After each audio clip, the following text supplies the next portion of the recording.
Ayan po ang ulam namin sa tanghalian, sopas. Hindi ka na kailangang magkanin. Ano, sarap po. Daming sahog.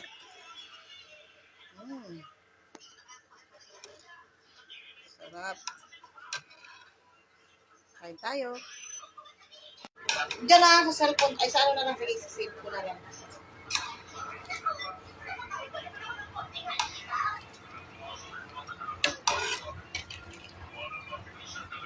Ayan, ang sarap ng ulam, oh.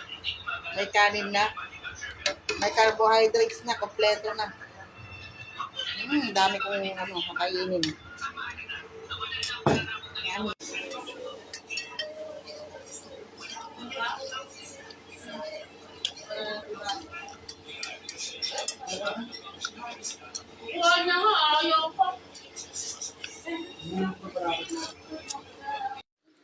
Tingnan nyo naman guys, oh, kung gaano kalaki yung turon.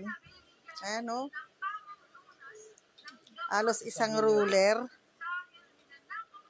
Ayan, oh, sarap, oh. Sarap ng pagkakaluto. Ito naman ang ating panghimagas, turon. Ayan, oh, laki. Sarap.